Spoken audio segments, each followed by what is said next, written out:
Bonjour messieurs les traders et les investisseurs.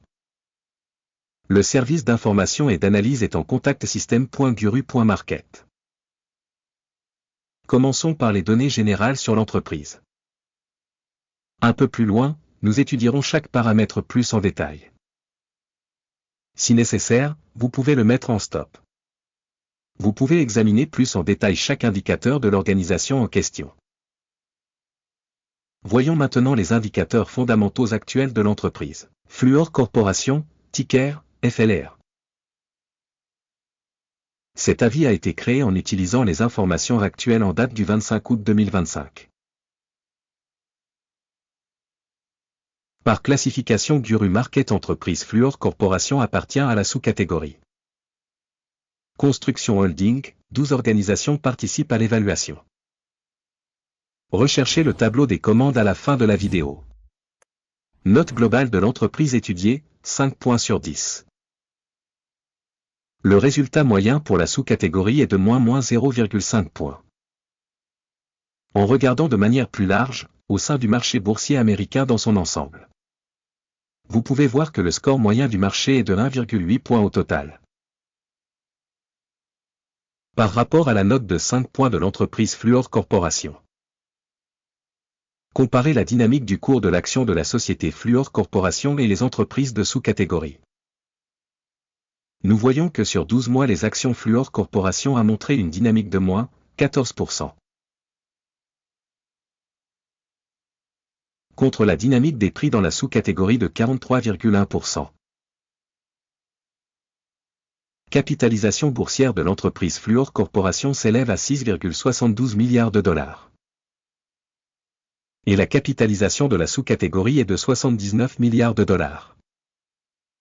La valeur comptable de la société est estimée à 5,95 milliards de dollars. Avec une capitalisation au bilan de 22 milliards de dollars, la sous-catégorie vaut 1,5 milliard de dollars. En comparant la valeur boursière et la valeur comptable des actions, nous pouvons constater ce qui suit. Partager Fluor Corporation dans la sous-catégorie en cas d'évaluation de la valeur marchande est de 8,482%. La valeur comptable est de 27,455%. Évaluation de la part de marché de l'entreprise et de la valeur comptable de la sous-catégorie, bonne, 1 point.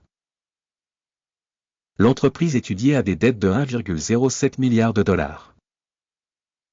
Le ratio dette-valeur comptable représente 18% des capitaux propres. Performance de la dette de l'entreprise, bonne, 1 point. Le ratio cours de l'action bénéfice de la société est de 1,6. Moyenne dans la sous-catégorie 13.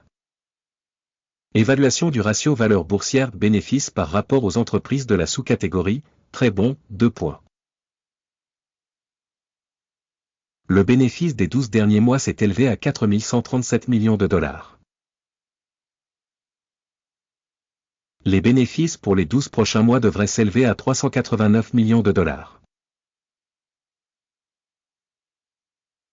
Évaluation des indicateurs de bénéfices futurs attendus par rapport aux entreprises de la sous-catégorie, mauvais, -1 point.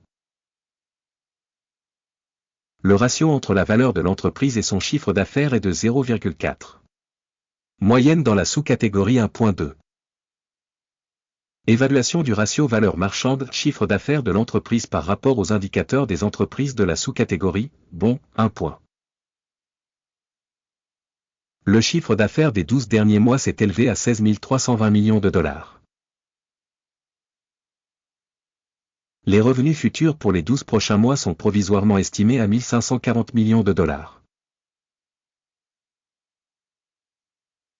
Évaluation des indicateurs des volumes de vente futurs attendus par rapport aux indicateurs des entreprises de la sous-catégorie, mauvais, -1 point. La marge de vente est de 25,4%, avec une moyenne pour la sous-catégorie de 9,1%. Évaluation de la rentabilité des ventes par rapport aux indicateurs de sous-catégorie, bonne, 0,5 points. La part de l'entreprise en termes de nombre de personnel dans la sous-catégorie est de 14,136%.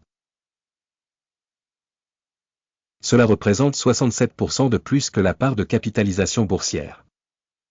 Le montant du capital de marché par employé de l'entreprise est égal à 250 000 $. Et pour la sous-catégorie, c'est 417 000 $.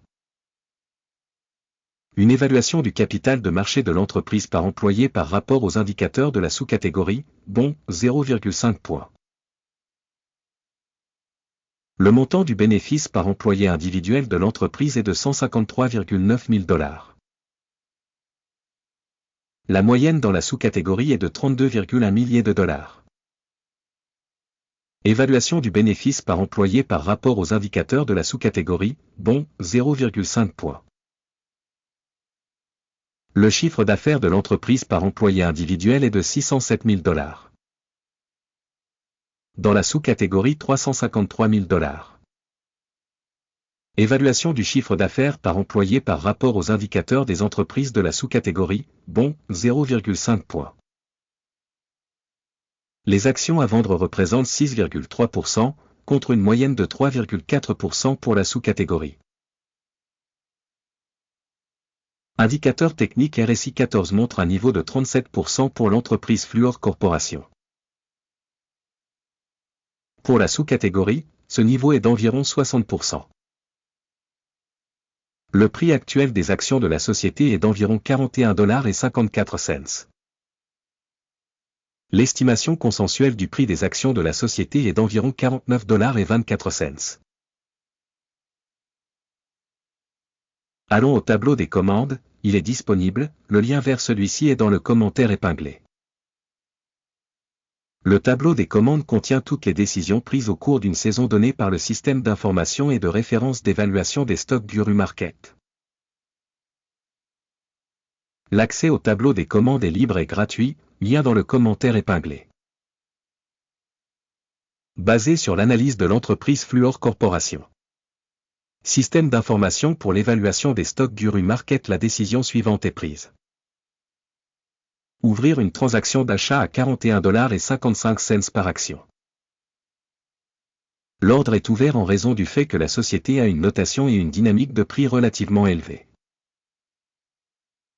L'évaluation de l'organisation a été réalisée sur la base de l'approche d'évaluation, l'indice d'Akim. Le take profit est fixé à 52,6. Le stop loss est fixé à 30,5. Au cas où l'ordre n'est pas clôturé par un take profit ou un stop loss.